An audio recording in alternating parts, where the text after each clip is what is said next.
just to jump right into it, consistency is the key. That's the main game behind tactics. I think you'll see as we talk through this outline that I don't really have any super fine set rules as to, when the wind's out in the northeast, we go 5 degrees this way and come back 10 degrees that way. I think tactics is something that you've got to be extremely flexible and you've got to be extremely conservative in all cases, because the wind's, as we all know, real fluky and real shifty, and we've got to be ready to take advantage of whatever shift comes to us. So the name of the game that we'll see through this outline is to try to be as consistent as we can.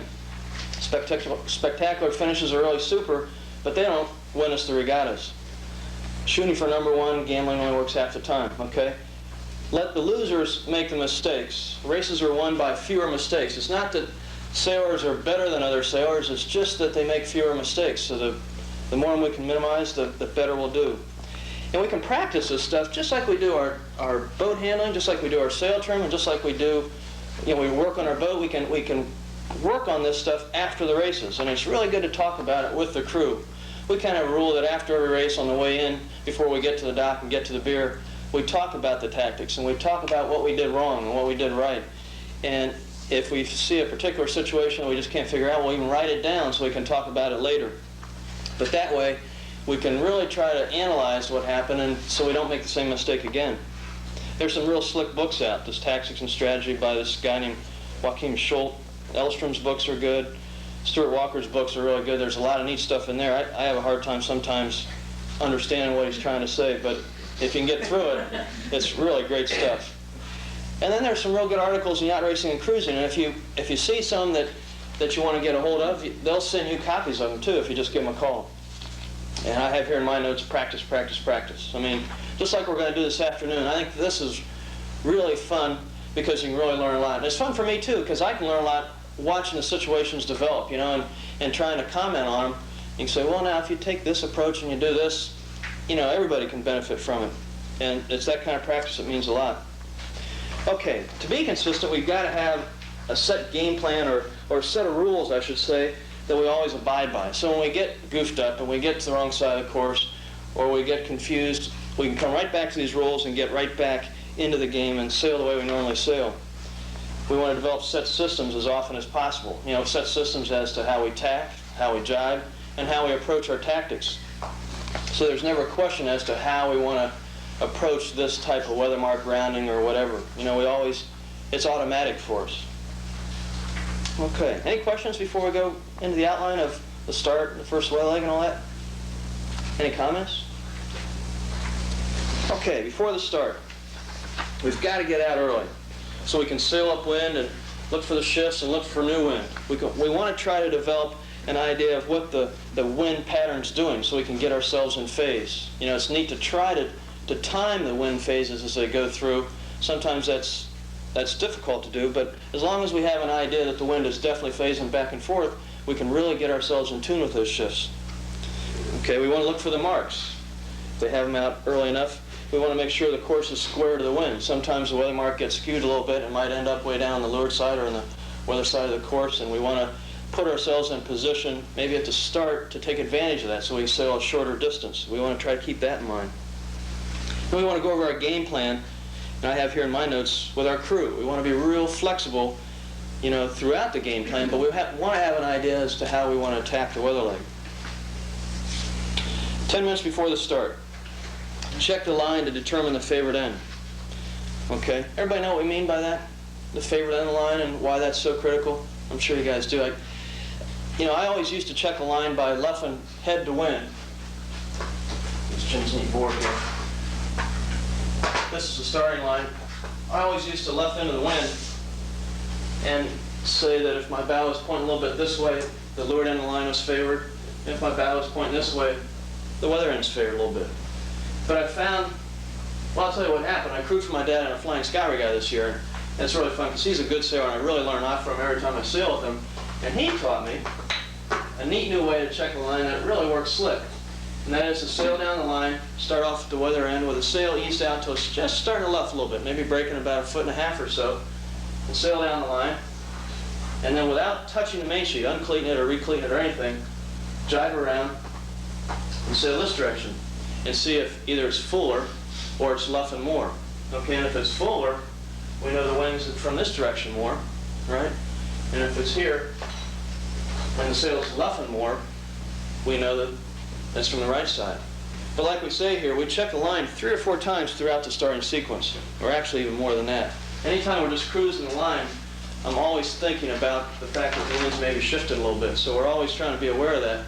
But at least at that point in time, we'll get an idea of just which end of the line we want to be closer to.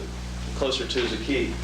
You know, the next move we make after we say, let's say it's a weather end favored, right as soon as we determine that, we'll head up on port tack and get a compass heading. And we'll get into this a little bit later. So we know what the compass heading is when the wind has phased to the right side. Okay? Then probably the wind will phase back to the middle, or maybe it'll go farther right, and we'll tack, and we'll get the phase on that side. So we'll get ourselves in phase with what the wind's doing at the starting line before the gun even goes. Okay? So we try to put it all together. If we're sailing along, 30 seconds before the start, let's say we notice that the wind shifted to the right, you know, and also we want to hustle down to the weather end of the line. We already know what the compass heading is going to be because we already checked that out before the gun. Okay, check your boat over for last minute breakdowns. We have in our boat a system that we take maybe 30 seconds before each start, sometime during the sequence, and everybody in the boat knows their little jobs that they're going to check on the boat. I mean, I know my job is to check the rudder fittings, my hiking strap, my main sheet cleat, and main sheet blocks. The middle crew might check his hiking straps, the shroud ring dings, you know, the things that could fail and keep us from sailing a race. On big boats, you know, it might be the jib leads, or the foot blocks are sometimes important, or the backstay adjuster, whatever might be important. We take 30 seconds and check all that. And a number of times we find that a ring ding's missing, and we'll put a piece of tape on it real quick so that it won't pop out. That doesn't take that long, and it really helps later. Then we get our sail trim set up. And I know a lot of people like to say, well, they like to set up for pointing, or they like to set up for speed and forward off-the-line speed at the start. And I guess I've always been set up, or I try to set my boat up so that it's very easy to change from acceleration into a speed mode. I've never really set it up for forward speed, because it seems like whenever I do that, there's always that guy underneath me that's set up for pointing, and I'm done 30 seconds after the start, and you got to bail out, and then the race is in the hole right off the bat. So I always try to set it up so that I have good acceleration. You know, when we're setting for the compass settings here, you know, before the start, I'm always making sure that everything's adjusted correctly. And then I'll go down, I'll run the line, and I'll set the sails for before the start for like close reaching. So as we're building speed at this stage here, that's what we're set up for. And then after the gun goes, I'll make sure myself and my crew know exactly what adjustments we want to make to pop it into standard boat speed trim. Okay? So we don't do anything real fancy, I guess is what I'm getting at, except we want to make sure we have the ability to accelerate. Determine your competition. Start building your confidence.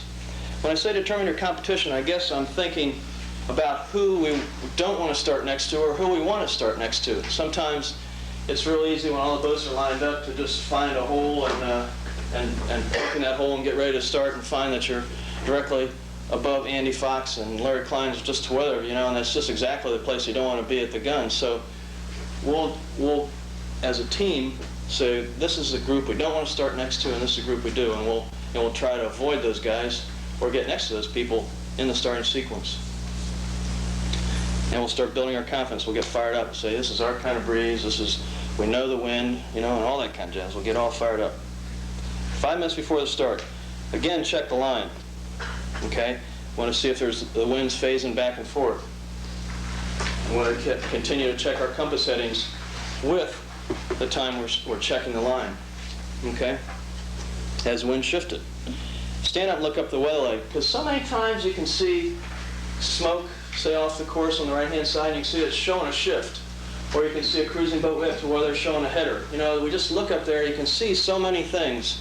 You can see velocity coming down from one side to the other. I'm not very good at looking at water and saying it's going to shift 10 degrees here and we got to be on that side of the shift, so we'll go over there because the water looks that color. I think that's real hard to pick out, but the other factors, flags, boats, smoke, that can help a lot. So we're looking around for that kind of thing all the time. Okay? See any shifts or new wind. If we're not sure, because so many times you'll see things that are contradicting. You know, sometimes you'll see a lot of velocity on the left-hand side, and you'll see smoke on the right-hand side that's showing that it's going to shift to the right. If we're not sure of that kind of stuff, and it's not really heavily favored one way or the other, the line, we'll start near the middle of the line just to be safe, just to be very conservative. I'd say 90% of the time I'm trying to start as close to the middle of the starting line as I can. Just so, I guess the way I look at that, if the wind shifts completely one way or the other, I've only lost half the fleet. Not super smart, but at least we're conservative. Okay, any questions so far? It starts? Okay, 3 minutes before the start to determine your timing. You know, and all we're really talking about here is to figure how long it takes to get from, say you want to set your approach up so you're in the middle of the line, and then you know to the leeward end is where you want to be at the gun. You got to know how much time it takes you to get there, or how much time it takes you to sail on port tack underneath the fleet to attack at the weather third, or whatever. You just got to have that in your mind before the start. Okay, 3 minutes before the start, what approach are you going to use? And I've got like 4 different approaches listed here, then the 5th one, your own approach. And I'll tell you the one that I like to use the most. And here, you know, it's real easy for somebody to say, oh, you got to use the port tack approach, or oh, you got to use a dip start. I think it really comes down to what you're comfortable with. But use that approach all the time. Like we were saying earlier, you just got to get in the habit of your starting technique becoming automatic, just like your tacks and just like your jibes. So I guess I really strongly believe that you got to use the same one all the time. And like I said, I like to use this port tack approach. It leaves you really flexible, and it really is great with big fleets. And basically, what we do here is, see, most people use this starboard luffing approach. I think that's the most popular, where everybody lines up on starboard, you know, a minute and a half or 2 minutes before the start of their sails luffing, and they're all just back here, you know, waiting for the start. And they can't do anything. They're locked in. They're supposed on either side of them. We like to approach, what are those blues? Let me use a blue.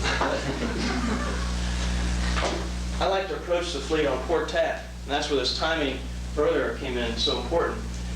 Approach the fleet on port tack, and if we know it's going to be a leeward end favor, we'll time it so we tack underneath these guys at about 30 seconds, 40 seconds, and we're in control, okay? We're able to tack nice and slow and stop the boat here and then luff them up, and we've got a big hole, and there's just not that much time left for anybody else to do the same thing to us. Or, let's say we're here at a minute and a half, which is our normal place and timing there, and all of a sudden we notice that the wind's shifted to the right. Well, these guys can't do anything about it. We can continue to sail on by and come up to the weather end, you know, if we want to. Now we'll have to hustle because our timing will be off a little bit, but at least we're that flexible. So I'm really big on this. Okay, you can really control the other boats, and you can really control your start. Instead of being on the defensive the way these guys are, because all they're worried about is protecting themselves, you're on the offensive. And that's a big sight change too, that is really neat. Starboard luffing we talked about a little bit, and you obviously know my feelings on that kind of a start. But for some people that works out real well. Guys that are real good with their boat handling and can really make their boat do what they want it to do. If they're comfortable with it, all the more power to them. That's great. But just as long as that's the system you use all the time. Okay? The Vanderbilt start is the old big boat style start, where a lot of people still do that, where they'll sail away from the line 2 minutes and turn around and come back for 2 minutes and hopefully be right at the line. I'm not sure that really has a place anymore in one design sailing, but there's still some people that use that, if you can believe it. This dip start thing is kind of crazy. I'm sure we've all seen some people that try to do that. They'll say, the boats are lined up here, and they're going to be messing with one another. They're not going to be able to get up on the line at the gun, so the guys will hang the weather of the line and come down and start like this. Well, the 1 minute rule at all starts has kind of cured that a little bit, but if it's not that situation, obviously it's a real dangerous start. But some people still like to use it. Watch for sag at the middle of the line. This happens a whole bunch in big fleets, but it also occurs in small fleets too. And I'm not quite sure why the phenomenon develops, but I'm sure we've all seen it, where the fleet kind of always ends up in a sag from one end of the line to the other. Maybe just because you want to make sure you can see the bow of the leeward boat so you know you're not over the line, it kind of just automatically develops like this. But this is a real good opportunity to make some big gains. So what we try to do if we're on a lake like this, and we have a fairly good sized fleet, I'd say would be any more than 15 boats. That's when a sag can develop. We'll look for a tree, a silver tree, off on shore or something, and we might get over here and line it up and make sure that we've got a sight between these three things, so that when we're on the line, we can sight through the lured in line and look at that silver tree and know we're on the line. Okay? It really works slick. Or it might be we have to look over our shoulder back at something this way. But whatever, we've got to have some way to know we're on the line. And that's not a responsibility I put on myself. I always give that one to the crew. And not because I don't want to take that responsibility in case we're over or we're off the line, although it sure helps. It just, they have more time to concentrate on that. You know, the skipper is always worrying about the boat and the boats around him, and the crew can tell them you're off the line. You got to get your 2 boat lengths off the line, your boat length over the line, you better get back, or whatever. You know, they're constantly feeding that information into me. So this is a good trick to line some up with on shore. Sometimes there's things in the water that you can use, but the neat tactic is not to pull that out of your hat until that last 15 seconds, you know. What really gets people is when they're, you know, luffing you up and they're saying up, up, up, up, and you say, oh, I'm going to be over the line, and all of a sudden you just, you know, and you trim in your sails and you get up on the line at the gun, and they're all yelling that you're over the line. If you know where you are, it really helps to be behind until that last minute. Through this whole situation, we're all the way down to 3 minutes before the start, we've been checking the line, okay? And I think before the start, we check the line at least from 10 minutes to 30 seconds, let's say. I bet you we check the line at least 10 times, at least. And we'll always do this routine, and then maybe as we'll come off on port tack or on starboard tack, we'll try to get our compass settings to jibe, and we know what angle we want to start. And we'll do one last thing at this point, at about maybe 3 minutes to 2 minutes before we start. We'll luff into the wind once we know which end's favored, and we'll get a compass setting on it. Because we can use that later. You know, maybe that while we're down here, spin it around and come back to set up our timing. We don't have any more time to check the line with this running around stuff. We might luff up just for a minute and get a compass setting. And we say, oh geez, the wind's going to the right, 15 degrees. Well, there's no question what we got to do then. We got to hustle right down here. But you know, when we know what end the line's favored, we luff up right away and get that compass setting so we can use that later. Okay? Alrighty. Last minute before the start. You got to know where you want to be. We've figured that out because we know which end the line's favored. You want to remember your game plan. And this might come in like what you're talking about. Where the wind, say, has been swinging to the right, you know that you want to get to the right-hand side. So you put that into your little game plan at the start. Let's say it's a lured end favored. You might say, maybe we want to start close to the lured end. We don't want to be too close because we want to be able to tack and get the heck over the right-hand side. So that might be the time you want to be in the middle. Put that all together at this time with your crew. Okay? In my notes here, I say the crew should help us. Position. As close to the weather boat as we can get, and as far away from the, or as close to the windward boat as we can get, and as far away, and as far away from the boat to leeward. Okay? That's always neat to try to set up, you know, and hypothetically that's the situation we want to have. So at 15 seconds we can trim our sails and go on a close reach plane and go right over the top of this guy and pop out. That's always neat to set up. But we really got to fight for it, like we say here. We've got to go after it and we've got to be aggressive. And sometimes it's really tough to develop this hole until the last 20 seconds, because that's when people are getting antsy and they're starting to roll. And again, this is where the crew comes in and helps us out. And this is probably a good time to bring this up, what the crew does for me in the boat. You know, if this was with 2 people, I'll have the forward crew watch the guys to weather all the time. And he's also the guy in charge of how far off the line we are. And he's always talking. He's always saying, the guys to weather are starting to move. They got their sails trimmed in, they're starting to roll, you better get going. And even if he thinks we're close to the line, we've got to go. We've got to get going so they never get over top of us and get on our wind. Okay, so that's the #1 rule of thumb there. But he's always talking that way. The middle crew, who has a jib, is watching the guys to leeward. And he's saying, they're coming up underneath us. Or you've got a nice hole developing, they're falling down, they're trimmed in and they're going to leeward. Whatever, they're just always feeding that information in. And I'm not even looking at these boats. And while this guy, the forward guy, is saying we're a boat length off the line, what I try to do in my head, or just in my vision, is pick a spot out in front of the boat, a boat length away.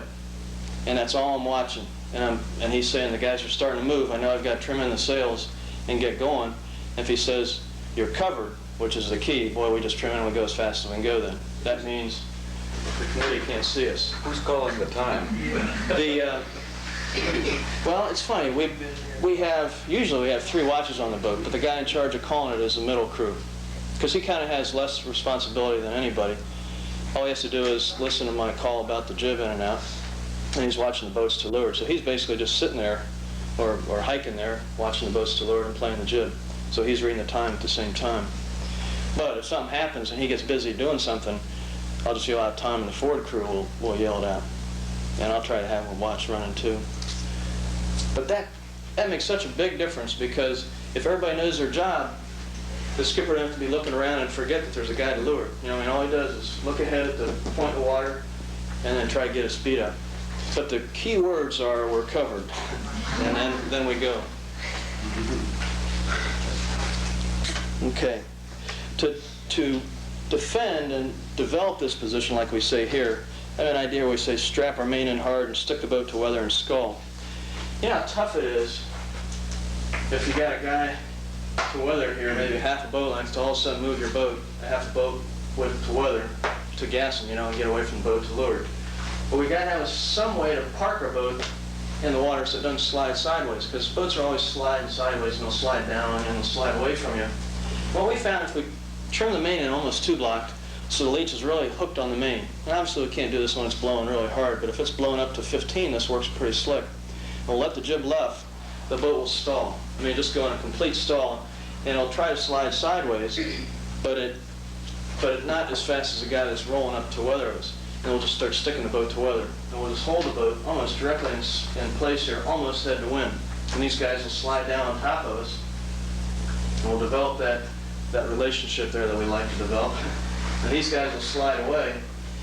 And then when it gets to be like 15 seconds, or there's a guy to weather that's rolling on both of us, I'll let the main go, completely uncleated, and the jib guy will pull the jib in, and the bow will drop off, and then all of a sudden we're going again. Okay, so we really use the sails a whole lot to maneuver the boat around to start. Okay, you know, because the rudder's only that big, so there isn't a whole lot you can do, especially when you're stopped. You know, so the sails have got to do it for us. And this works on big boats, on little boats, whatever. This is real, real important. Okay. There's always a tough time or a tough situation to defend against. If you're working like crazy, you get this nice hole developed here, you know, it's like 30 or 40 seconds. And here comes your buddy down here, and you see him just looking at your hole, and he's cruising right along, and he's going to come right in here and take your hole and luff you up, and then he'll take off. I mean, that's always a natural. Or the big advantage of the sport tack approach is you can be this port tack guy and tack in there and take a hole, you know? And that's one of the beauties of this port tack approach. But there's a defense against that. It works out pretty neat. If the boat's approaching from behind, and we know he's coming because the forward crew is always looking back at the boats to weather, and weathering behind, and he's saying, uh-oh, here he comes, and he's going to try to, we call them swoopers, I think. Well, I just call them those who want to intrude, but those are the swoopers, the guys who want to come up inside. We see him coming. Now remember, they're in their last 30 seconds, and they're in somewhat of a panic because they've got to find a hole quick or they're in trouble because they're just going to cruise down the line and our people's bad air. And ours is obviously very ideal if we've been trying to build this. So what we do is we let the sails go in a complete luff, and we lay the boat directly across the hole like this. Now this guy really can't get going too fast. We're going to go forward a little bit. He can't get going too fast because he knows he's going to drop right down on top of us. So we can kind of forget about him for just a few seconds. But we've got the boat stopped, and we let the sails completely luff. And this guy, remember before the start, the rule says it has to be done slowly. You can't luff a guy, you can't stick him right up. So he's coming in here, and now you got your hole closed off. He would have to rebuild a whole hole to get going again, okay? So if you're parked here, you're going to dissuade him from coming in there. The worst is, let's say he's in a panic and he's going to try to develop that hole, and he says up, up, up. All you have to do is yell, you got to do it slowly. And so you slowly come back up, head of the wind, and he's in your gas, and your sails are still left in it. He can't come flying in here without giving you time with your boom out there to assume your obligation is windward boat. So it's a timing thing. But it really works neat, okay? Usually what happens when this guy sees that, you look at him, and as soon as his eyes look away, because you know he's given up, and he starts going on by you, left right back up again. And you stick it right back up in the wind and pull that main in tight and park the boat and scull it. And then this poor guy is in the same situation again. Okay? But it's using the rules, and it's using the trim of the boat to just block the hole off. And of course that works this way too. If this blue boat's coming along here, and he wants to come inside, the middle crew is watching the boats to leeward, of course, and he says, oh geez, here he comes, he's going to try attacking the leeward. Again, lay off. And the other thing that does is it shuts off the distance that this guy has to tack in. He usually has to tack real quick. So he comes in right behind the green boat, and he has no way to get up to us. Okay? It works out pretty slick. It's a very safe rule move because you've got the rules kind of working in your favor at that time. And again, use your crew to help you read the other boat's moves. This is important. Again, watch for sag, and remember at this point, 15, 20 seconds before the start, drive into your hole and be moving when the gun goes. You must be moving if the gun goes. That behind clean air is the most important priority. Okay, and the priorities, like we say here, clean air, we got to have that at all costs and all size fleets. Numero uno. And we've got to be moving at the gun. So we've got to give the boat time to accelerate. Real important. And on some boats, you know, bigger boats, Rangers, Rhodes, whatever, maybe you have to give it a little bit more time. So your timing will be adjusted for that, and this hole to leeward will become just that much more critical. So you have that time to speed up. Be on the line with the rest of the fleet. I guess that's what I mean, where you want to make sure if they're over, you're over too. This is no time to be a nice guy. And the last priority, like I say here, is to be at the favored end, because you don't want to give up that flexibility to tack. Gosh, there can't be any more frustrating than to have these super lured in start, you know, and boy, you just poke it out there and you see everybody's bows behind you, and you know you got the whole world wrapped, and all of a sudden the wind starts swinging like this, and there's no way to get over there. Or let's say you see this guy starting to get lifted over here, and you know you've got to get over there, and you can talk all you want, but there's no way anybody can tack. It'd be much better to be this guy at that stage and be able to tack and clear your air and get over to the right side of the course. If you do it the same way every single time, you know, you approach it the same way, you'll know when you're here if you're in trouble. I mean, you know, or you'll have a good idea. Sometimes that last 15 seconds is really tough to do anything about, but as for your approach and as for, you know, the situation where you're way down in here, as long as you're here at the right time, you know the next moves, okay? So I guess that's one point, is that we can try to eliminate as much of that to the approach as we can. So that leaves us just in this last bit. You know, and if you get gassed, well, I guess I'm one of those people, I'll panic trying to get a way to get out of there. I mean, if it means reaching off, you know, this is where the crew's important. They'll say it 15 seconds, and it really bothers me, but they know what's happening. If at 15 seconds they say, well, there's a big hole, 2 boats to leeward of us, you know. It's like saying, good job here, buddy. But I will actually reach off and try to get down in here. I mean, it's that important to get clear air. Or they'll say, if so-and-so tacks, we'll be able to tack and get out of there. Boy, I'll set myself up to tack no matter what. If we're here, I'll drop down in here, or I'll slow down to let ourselves come back, or whatever, just so we can tack. Because we just got to get out of there. I think where you can really lose a lot of ground is if you just hang in there, you know, because boy, that can be dangerous. Because what happens is they just start getting farther and farther away, and more boats fill in that gap, so it just becomes more and more impossible to bail out. I'm not afraid to bail out, I guess, when it really gets crummy. And same going down here, you know. If we end up in a situation, and it happens quite a bit, where it's a real lured in favor, and we goofed up the start, let's say, and we just plain can't make it. It's much better to decide that at 20 seconds, I think, than at 2 seconds when you're trying to skull around it and bang, hit the mark, because then you've got to not only go around the mark, but you're there at the gun. So you've got to go behind everybody. We had a situation at the Nationals in Montana one time where it was this same type of deal. And the wind shifted in the last 40 seconds, went this way. And we were the leewardmost boat, and we could tell it was going to really be, and it was blowing 25 too, so it was real tough boat handling stuff. We weren't quite making it. We thought we might be able to make it, but we bore off and jibed out of there. It was one of the wildest situations we've been in, because we jibed around. Of course, we came up on a wild plane, and we jibed around here, planing back at the fleet on port, at 20 seconds to the gun. And again, the crew wasn't saying too much real nice then. It was one of those deals. It was so lured in favor that people weren't starting to make it. So they're in everybody's gas, and people were starting to drop back. And all of a sudden, you know, the heavens open and all that stuff, and there's a great big hole, and we were able to pop out. But the point is, there's a reason that you're having a hard time making the lure down the line, and that's because it's so darn favored. And that means port tack is just that much more favored. When we came out of this hole, it just so happened that the wind shifted and the weather mark now was over here, and we were laying the weather mark. I mean, it couldn't have worked out better. The crew says, well, how'd you know that? So, oh, well, you know.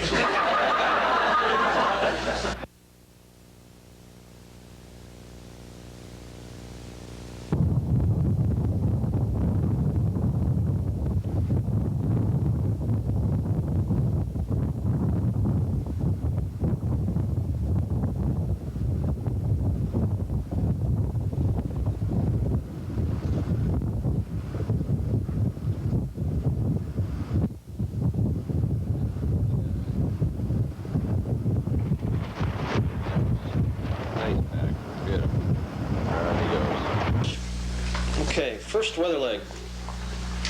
Now this little outline here is set up for, I guess, for small and large fleets. The same rules apply. Some rules are more important for larger fleets than they are for smaller fleets, and we'll mention that.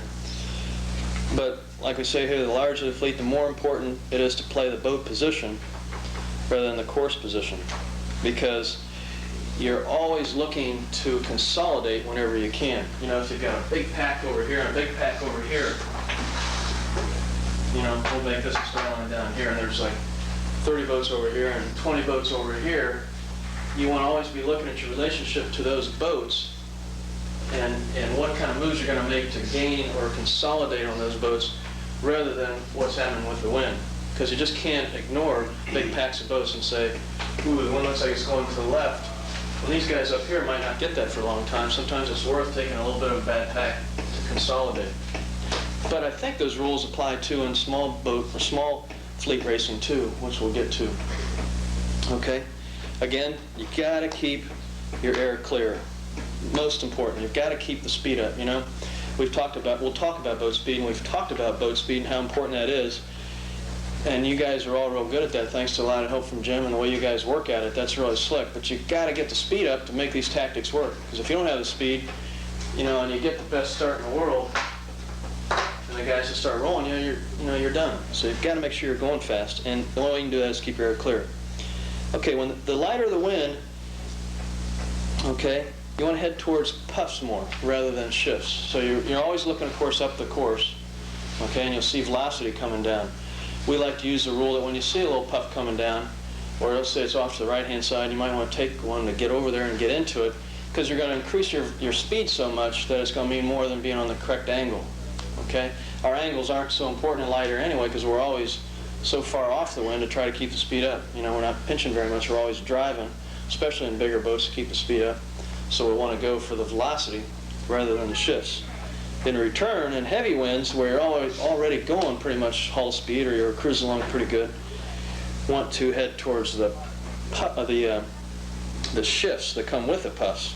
Or more important, you know, if you see a flag swinging around to the right, or you see smoke showing a shift from the left, that's the time to kind of work that direction so you can get more position oriented. Okay?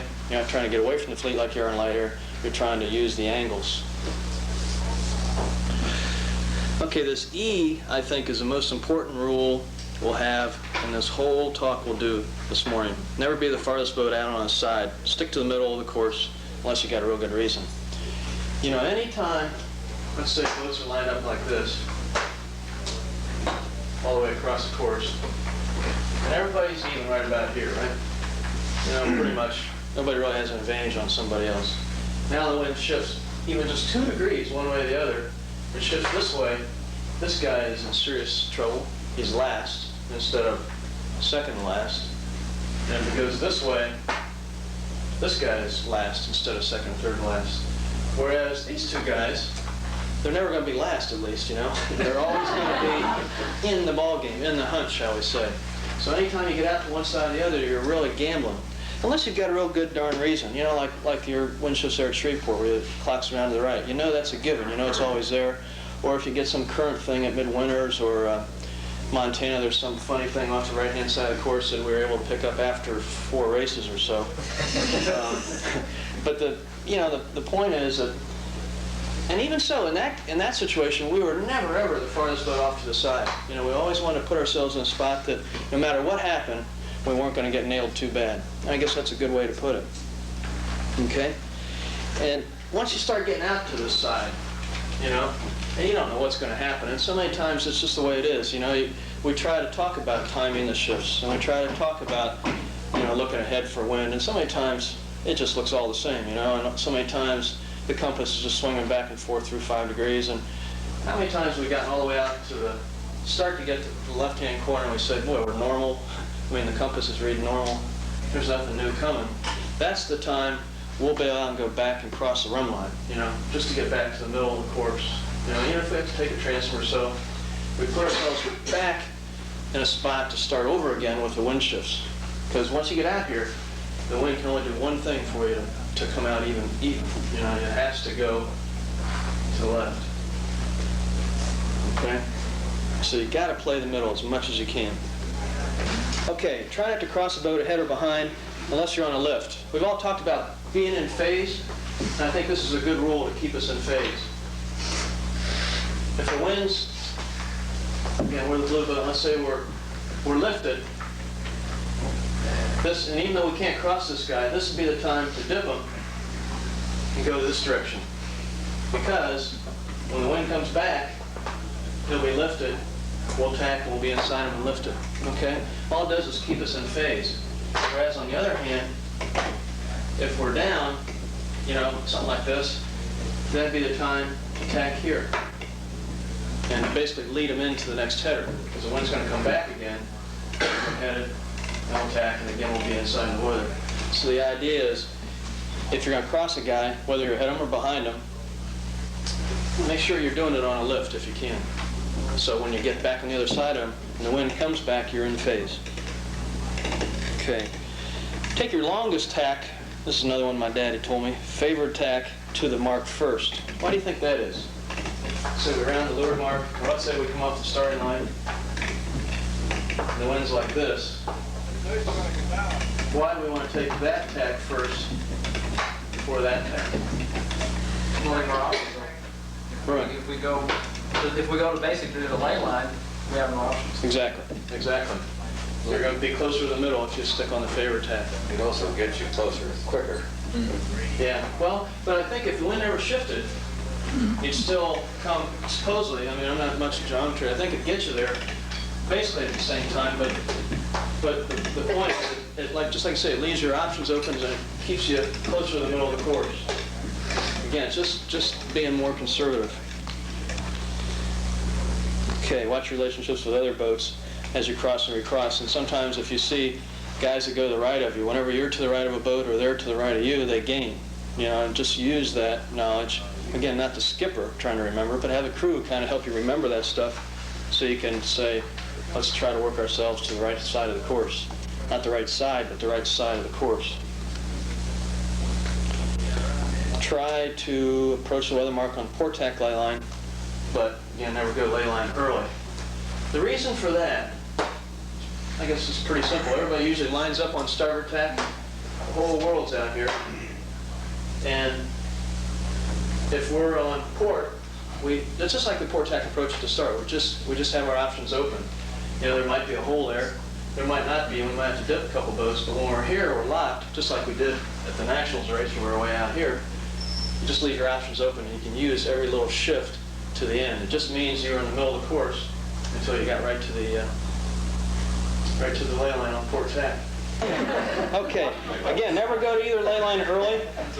And when your competition suddenly splits, you ask yourself why. You know how many times we've been sailing along, and for no apparent reason, all of a sudden our competition just splits and just starts tacking going another way. I think that's a real opportunity, again, not for the skipper to try to think it all through, but for the crew to say, or for the skipper to say, why did he split? And then the crew has to look at it and kind of study it and say, well, there was somebody sitting right on him. Or there's a shift up to weather. And then we know, ooh, we better get up there. Or maybe he thinks something about the current, or maybe he just got bored and wanted to tack, which is a real lousy reason to tack, you know. But at least we've thought it all through. And in smaller fleets, I think that is really, really important, you know, because that guy might fall into something. He might be second place right behind you. He might just split just to split. And he might fall into something just by sheer luck. And you just can't let that happen. So you got to kind of figure out why he did that. Does he know something you don't? Let your competition make the mistakes and be conservative. Keep the whole game picture in mind and don't win the battle and lose the war. You know, how many times we've gotten in that situation where we got one guy we're locked in with. It's a real boat speed race all the way up, and meanwhile all our competition are going over here and getting funneled into a 30-degree lift. And finally, we grind that guy off and tack, and we're second to last and he's last. That's great, but that's the kind of stuff we just have to avoid.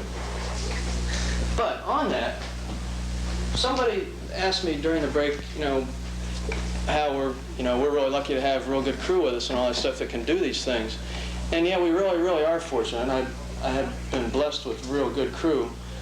But one thing we do is always talk about the things that I as a skipper need, you know. And I'll give you out these teamwork in the three-man boat thing that goes through all our mechanical moves in the boat. And when I get a crew in the boat that I haven't sailed before, I just give them one of these. I say, you're going to be the middle guy, you know. And he reads us over and he knows what he's going to do. But they're always talking to me about tactical stuff in the boat. And I have one crew that's always reading me boat speed. You know, if we got a boat to weather, he's always saying, okay, we're going a little bit higher and a little bit slower. Okay, now we're going the same height and still a little bit slower. Now we're going the same speed and we're going higher. You know, he's just always reading that stuff to me. And the other guys kind of interrupt him saying, well, okay, the guys above us are lifted, you know. That information's always coming in. That way I can make adjustments on the speed.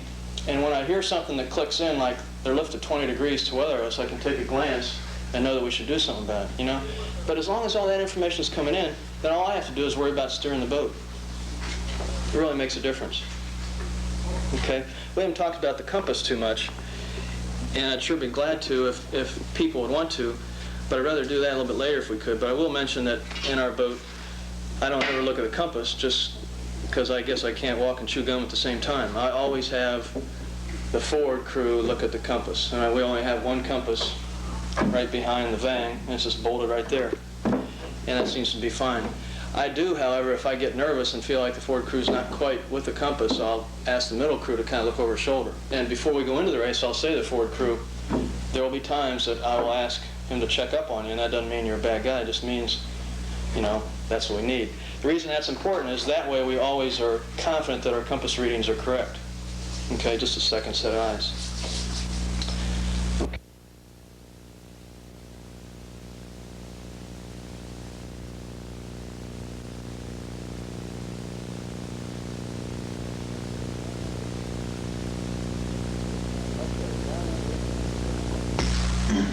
Okay, downwind reaching. Most important priority is to go fast and try to avoid tactics. We want to basically get on the run line and go as fast as we can unless there's something else pulling us away from that. And these are the things that will pull us away. Okay, the long range goal on each reach is to be inside at the mark.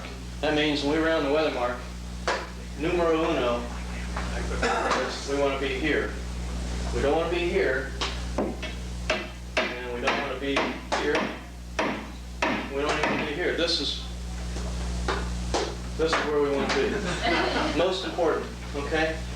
And we've got to remember that in our game plan downwind. Tactically, we've got to remember, anytime we go up like this, if there's a guy left in us, we got to remember, okay, we got to work ourselves back down to that at the mark. It's real, real important to remember. Okay? So important to know where that mark is that the first job our forward crew has, other than pulling the guy back, you know, and cleating it and helping the shootout, is telling me where the mark is, because I'm back there, you know, dinking around with the spinnaker higher and letting the main out and getting the board up. He'll say, you're way high of the mark, get it down or whatever. He'll say, you're on the mark, you're low, and I'll just, that's most important. And if he says, you're way high of the mark, first thing I'll do is look over my shoulder and make sure I don't have somebody right here, because we don't want to bear down and have this guy roll over top of us. But if we're all alone, we'll want to make sure we put it right on the mark right away, because all we're doing is wasting distance when we go high.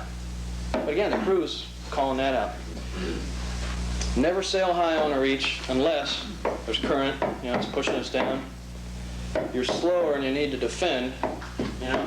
You're not quite moving very fast. And it really doesn't make any friends for you, but you're up here and they're all kind of going, trying to get by, you know, they fall in your bad air. But that's the only alternative you have, is to defend like that. And if anybody tries to come up and go to weather you, I think before they even get there, I think you got to yell back at them, don't try it, because I'm going to luff you to the moon, or something like that, so they know that you're protected for sure. And the other alternative is if you're going faster and you need to put yourself in the passing lane, you know, where the group's here. And let's just say you're really flying, you know, and you come around the mark. Maybe you want to go high so you can really get on a plane, or you see a puff coming and you know you're going to go faster, or you're just playing lighter. For some reason you're just a downwind sailor. Get yourself in a spot where you can really get over top of people. But you got to put yourself high enough that you're going to discourage them from coming up and playing with you. You know, it's not just a half a boat length and try to work over the top of somebody. It's literally 2 or 3 or 4 or 5 boat lengths, and just ignore the whole rest of the world and try to go as fast as you can. That's very rare. You know, I guess I can't remember any time this past year where we've felt like it was worth going that high. Okay? Alrighty. Defend against a large bunch of boats behind. You know, this is, I guess, pretty common sense. If you're around the mark, you got a whole pile of boats right behind you. You know, and you're here. The last thing you want to do is, let's say they've gone a little bit high. Last thing you want to do is now be real conservative and go down the lay line or the run line, because they'll just roll right over the top of you. You got a bunch behind you, you got to defend against them and kind of hold your position. If on the other hand, you got a whole bunch ahead, that's the time to go low and try to gain on, you know, gain position inside. You don't necessarily have to pass them, because actually you go up in here, you've lost more distance than if you stayed right behind them. So if you get down in here, well, that's the berries, because you now got inside position. Okay? And if you're defending, and it's just the group of boats here, basically we just try to position ourselves between the boats and the mark, you know, just so we're defending. So when the wind comes through, we're in a spot that we're not going to get the wind too much later than they do. And we can always come up if they're gaining. And if the angle freshens so we can go down, we can always go down even a little bit farther than they can. So that's really the best position to defend in when you're here. Okay? So again, if we're back, let's say that we were able that race, and we really messed up the weather leg, to get our composure back and say, what in the heck are we going to do now? The whole group, you know, if you look at a reach, usually everybody goes way high, so we came around and directly went down like this and got our air clear and just stayed right on the run line. And we picked up, you know, a fair number of boats and moved us up to about 50th.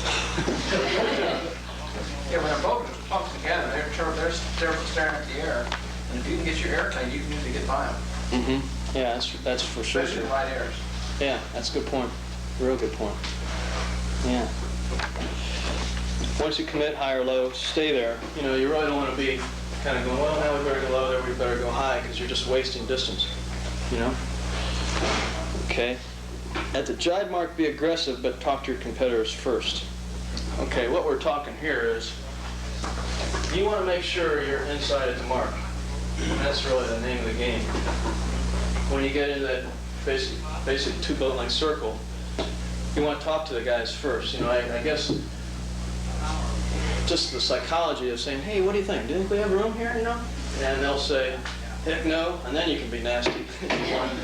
But the sight, sometimes they say, oh, sure, go on in. I mean, it's funny. It sounds ridiculous to even bring that up, but it's amazing how well that little bit of discussion can help.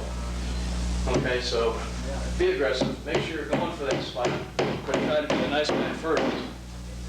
Now let's say we're stuck out here. Let's say we did blow the reach, and we are high, and we're trying to get down again. I'd say here, save the fancy moves on large bundles of boats until the very end of the leg. What we're talking about is, and just like you're saying, when boats are grouped together, they're usually going pretty slow. And that's the time, many times, where you get a puff and ride down inside like this, you know, and get an inside overlap. That can really work neat. That works especially well when you're sailing on the dead downwind leg. But even on the reach, sometimes you get a blast and you really get it cranked and work yourself down low.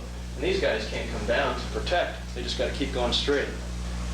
So that's the fancy move we're talking about. And the reason you want to save it till the end of the leg is so they're just a deal where they just keep doing it to you. You want to save it till the very last minute and really plan it out. You know, sometimes we'll get in a spot like this and we'll drop our board all the way. So we slow down. And we'll drop back. And then we get to here, maybe we'll pull the board up almost all the way and angle down and really slide down like this. You know, just to try to get down low real quick.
Okay, second weather leg. This is the leg, I think, to attack, just because now the fleet's spread out a little bit, and you can determine where you really stand in the race and you really want to go after it. When I say attack, maybe just be a little bit more aggressive on your tactics, because the fleet's spread out enough, it's not all a big serious consolidate. You have a shot now to gain a little bit if you put yourself in a spot where you can gain. Okay, that might mean if you think the wind's going to go to the left, maybe be a little bit left of middle in this particular leg to take advantage of that. Okay? Determine your competition, work on their weak spots. Maybe they're lousy tackers. Maybe they're lousy going through waves or something like that. You know, put them in a spot where you're working on their weaknesses. You know, put them in a little bit of a tacking duel if you notice that they drop the jib every time they tack or something, and you can gain on them just a little bit more. If you're faster, then stick right with them and just slowly grind them down. The last thing you'd want to do is put yourself in a spot where you're far away from them, and you might be going real fast, but you're playing a 50-50 game that you'll get a shot that's going to help you, or you'll get a shot that'll hurt you, and you might not be able to use your speed. So if you've got good speed, really use it. You know, keep a constant eye on the boats behind you, use their gains for your gains. basically what we're talking about here. If you're sailing along and you look over your shoulder behind you and you see the guy starting to lift up, you might use that as a guide to look ahead and see if there's anything on the horizon smoke-wise or flag-wise that shows that it's going to go that way. And you might want to take a little flip out there to consolidate again and protect yourself against those guys. And then you might gain on the guys to leeward. Okay? Approach the weather mark from a different line in your competition unless you're faster. This goes back to just making sure you have a shot, you have a chance now to gain. Okay? But if you're faster, stick right with them and just slowly grind them down. Okay, does that make sense? So we're approaching this leg a little bit different than we did the first one. Like I say, if you're faster, don't gamble at all. Downwind leg, basically not a whole lot different than the upwind leg, except here you're not playing the fleet quite as much, except that you're, now you're able to use the shifts just a little bit more.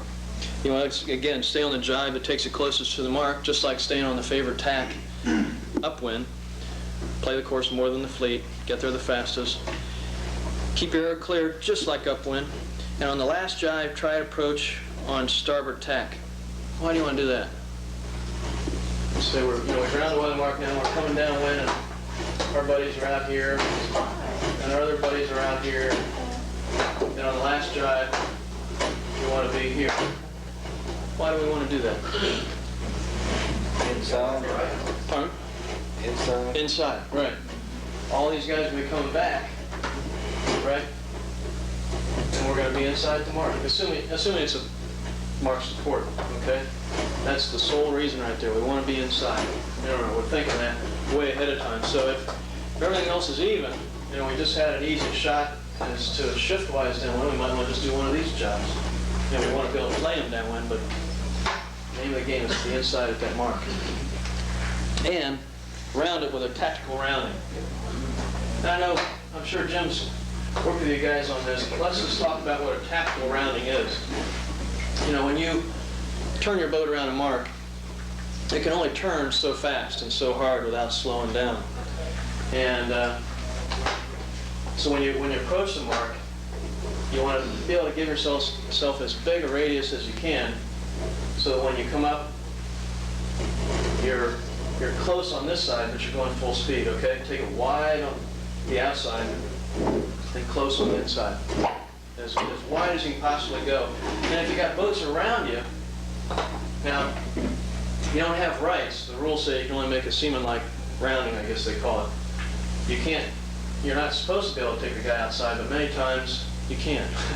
And you'll want to work them out so you can go inside like this. And when you're doing that, you want to watch these guys that are here saying, oh look, he's going to make a sloppy rounding. And you want to yell at them long before you get there that there's not going to be any room. I'm going to close the door, so they don't try to do this job and try to come inside. But we had an interesting situation this past weekend. We sailed Snipes in Atlanta. It was a huge fleet, and we got in a situation with a real good sailor that knew the rules real well. And we had been behind him. We were able to get a little puff and get inside him like this. And he knew I wanted to go wide outside, but he wasn't about to let me do that. So he got me committed right here so that I'd have to take it tight. And he slowed down and then cranked it outside. Here I was, real slow, and got right here. And I thought, I'll be smart, because I know he knows that I know, and he's going to try to nail me. So he came inside like this.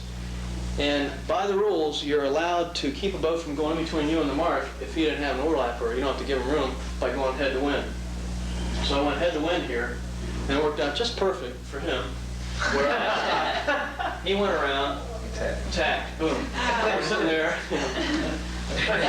He went out here and pulled another nice tack, and he probably had 10 yards on us just like that. So probably what I should have done there, in retrospect, is when he was slowing down, slowed down too, and just let us both just drift right around the mark, because there weren't anybody else real close. But even if there was somebody else close, there'd be two boats parked right around the mark, and they'd have to go all the way behind us, so we'd be okay.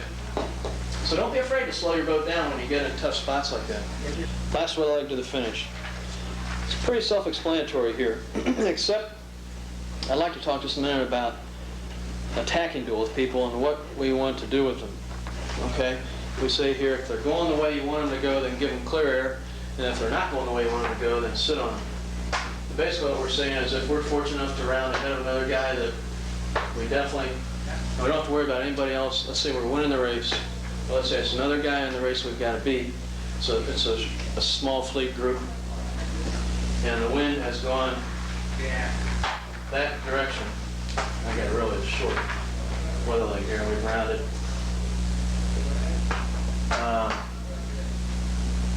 We don't want this guy going that way, right? Because that's the favored side. Assuming the wind's going to stay like that or it's going to swing more to the right. So as we come around, we might want to take a short tack as he rounds and come back and right on his wind. And he doesn't have too many alternatives. If we put it on right, he can't bear off, and if he bears off, we can bear off with him. You know, we don't want him going that way, so we gas him good. And he tacks. And we keep going, we give him clear air. And he says, this isn't too bad. But he says, I got to get to that right-hand side. So he tacks back, and boom, we hit him again. And pretty soon he's like that Pavlov's dog that he realizes that you don't want him going that direction, and he'll just let you charge him right out to the ley line, you know? So you've got to remember, when you start tacking on somebody, you just don't want to tack for him, tack for tack for tack, because you can have possibilities of blowing your tacks just like he can. So you only want to tack when he's going the direction you don't want him to go. The boat, anytime two boats alongside when they're sailing to a header, the boat to leeward gains, right? They're sailing along like this and the wind heads. All of a sudden, because just the angles, the green boat's a little bit better off. So as we're sailing along like this, and we get a lift, that's the time to tack. Providing there aren't a lot of boats close by we have to worry about losing. This guy can tack. You don't want to hit that guy, but he can tack. When this guy tacks, he's already gained that much distance. Okay? Now the wind comes back and lifts again. See, if he tacks now, he almost has to dip him. And he just, when the blue boat tacks again, the green boat's just that much farther ahead. So You're saying tack on the lifts then. Right, right. Because when you're the leeward boat, anytime you can put yourself in a position where you're gaining as the leeward boat because you're sailing the header, the better off you'll be. You can't do that too long if there are boats around you, because obviously they're sailing the lifts and they're going to gain twice as much distance that quickly. But going back to this guy, if he's aware of what's going on, he's just, there he goes tacking on a lift, and he keeps right on sailing. Yeah. And then he tacks back, and he just gained that much distance. But sometimes you get caught up in the situations where you really do it fast, wham, wham, wham, and that's the time where you can really gain a lot of distance real quick if you finish. Set up for the finish long in advance. And all we're talking about here is knowing which end of the line is favored. And again, this is where the crew's got to help you, because on that long downwind leg, usually they have the finish line set, you know. Let's say the pin's down here. You're going downwind. You know, usually you're worrying about other boats and all that stuff, and we usually make it the forward crew's responsibility is just sitting there holding out the boom, watching puffs and other boats to look at that line and see if it's square to the mark down here, which end's closer. Okay, and he'll say, leeward end's favored, so we don't have to worry about it. We come around the mark. We know we want to try to arrange our approach so we're right there at the finish. Okay, and then try to select which end is favored on the downwind, like we say here. Closest end of the leeward mark, and never cross the finish line in the middle. So as we're working our way up the last swell leg, we want to try to arrange it so either we cross here or we cross here. And the sole reason is that it seems to me that if you go out here and you tack here, you've wasted that little bit of distance basically that you could have tacked earlier and laid it. And somebody showed me geometrically one time that now you still cross at the same place, but 9 times out of 10, or let's say 19 times out of 20, the line's never quite square. And as long as we have that pegged out, we're just going to be that much closer to the favored end if we're right at the pin, or right at the boat if it's that end favored. So we want to try to, you know, to cross the line in the middle. To me, it means we weren't trying very hard, we weren't being very creative. Okay, any questions on that? Because right there, so many boats can be gained or lost just in hitting that finish line right on.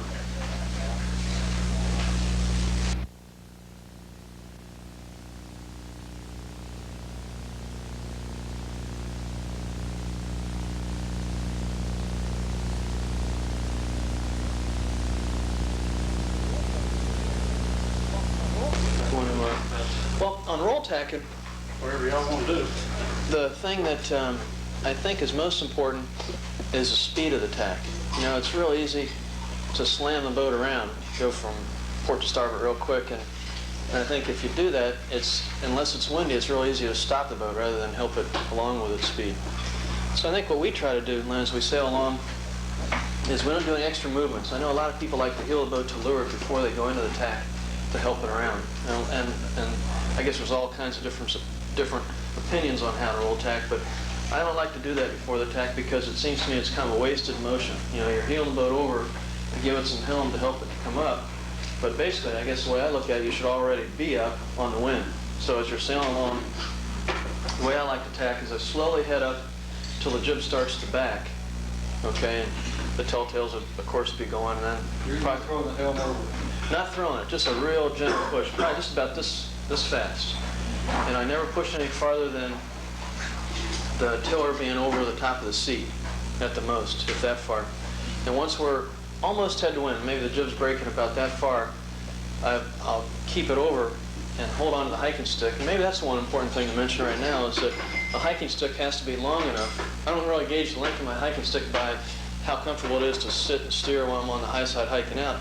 It's more that when I'm hiked out and I'm roll tacking, that I can hold on to the hiking stick and have the tiller over as far as you need it for roll tacking. Kind of a funny way to determine the length of a hiking stick, but really that's most important. So you can hike out as skipper and still keep the boat tacking through the wind. So as we come up head to wind, and I think 48 inches is the length that mine is. 48? Oh, Yeah, that's real long head. That might be. 39 is Doug's standard length.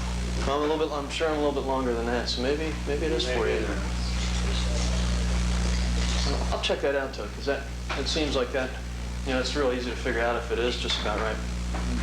But once we're head to wind, then all the crew come up and sit on the rail, or actually hit the rail and hike out on it, so that the boat rolls right through the wind. It's not a real, you know, muscle thing. It's more of a gradual roll. So the boat slowly heels up on its side, and I just continue to hold the tiller over. I don't ever give it a scull. I just slowly let it keep going around with the tiller hard over. Then as soon as the jib starts to come around and fill on the other side, we'll all start to come out of the tack, you know, and stand up. And as skipper, I'd come off the rail and stand up and change the hiking stick behind my back, basically, as I sit down. If it's really fast, if we had to tack fast or something, I might end up sitting down on the rail with the hiking stick in my hand behind my back. You know, and it's funny, when it's just about right there, the tiller's centered and the boat's sailing on its proper course again. And I'll reach back and grab it and grab the main sheet. Okay, What did you do about the boom? I definitely did one of these jobs. We never ducked. Yeah. Well, actually, as the boom fills, or as the main fills on the new tack, I'm kind of going through the tack and coming up. You know, just after it started to fill, I'm kind of coming up, and I turn around with a hiking stick behind my back. I think that's important, so you don't try to change it, you know, as you're going up, because that can lead to confusion. There's no problem with steering like this, I don't think. Really, definitely, except that you can't play the main very well. So we'll switch hands and then grab the main sheet and then pull it back in. Because as I'm heading up into the wind, just as the jib's starting to break, I'll crack the main out about a foot, just to get the main fuller and powerful and open up the leach. So it'll sail through the tack, and it's eased out as soon as the sail fills on the new tack. And then after I come back up and sit down, I'll pull it back in. Okay? The crew, on the other hand, have hit the rail and are rolling the boat over, so as it comes out of the tack, it's rolled over on its side pretty far. And most of the time, the rail at least touches the water, and sometimes we actually get a little splash inside the boat. You know, we don't like to do that all the time, but that's a good sign that we've rolled it enough, you know. They're heeling it to the windward side. Right, to the windwards, to the new leeward side, you know. So as we come out of the tack, then yeah, they'll be on the leeward side. Oh, I see, yeah. And see, what you're kind of doing as you're heading up in the wind is you're swinging the sail plane through the wind and kind of creating your own wind. Plus, you're swinging the board through the water, and that kind of gives a boat a kick, too. And then as you come out, they're the ones balancing the boat. Usually, I just go up and sit down and get my normal steering position, whereas they're balancing the boat out to make sure we have enough heel. The forward crew is really the guy that stays clear down to leeward for as long as need be to keep the boat balanced, while the middle crew will grab the jib and then snap it in. You know, he basically keeps the jib in on the old side until as the boat comes around, it just touches the mast. You know, until it starts to back and touches the mast. Then he'll uncleat it and grab it if he's sitting on the low side. This is why we like to have our cleats on the low side, so he can grab it as he's sitting on the rail, grab it like this and just start pulling it in. He'll take one good arm shot and snap it in, and then go up and straddle the trunk and kind of help balance the boat back out. So basically, it's a real slow head up into the wind. Crew goes up on the new high side. The jib breaks, hits the mast, the jib gets uncleated, comes around the new side. I'm already up on the high side, and they come back up and balance the boat. But it's real slow. I think I like to do a tack real nice and easy. I bet it takes a good 4 seconds, 5 seconds to go through the tack, where you can really slam it around. Medium air or? All winds, pretty much. Like we were saying earlier in the tactics thing, we like to do the same thing all the time. That's exactly the way we tack in heavy air, too. If it's blowing 25, we'll do it exactly the same way. The big difference will be that nobody stays down on the low side for very long at all. You know, everybody scampers right up to the high side. But we still do it the same way. We're all hike out and steer it around nice and slow. Okay? I think the thing that's important, and maybe is why I have to hold the tiller behind my back as we go through the tack, is that I'm facing forward all the time. A lot of people will face aft as they tack, you know, because it's easier to switch hands. But then you're not able to see how you're steering through the tack and everything. So I always force myself to face forward as much as possible. The forward crew faces aft. I'm sure most crews do that to clear their back on the vang. And the middle crew, I think, faces forward so he can watch the jib and how it's smacking around on the mast and that kind of thing.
front now? No, what I want is I want you down on the lower side before they catch. I want a picture of them coming across. Okay.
Good day, and welcome to my boat. That's cute, yeah?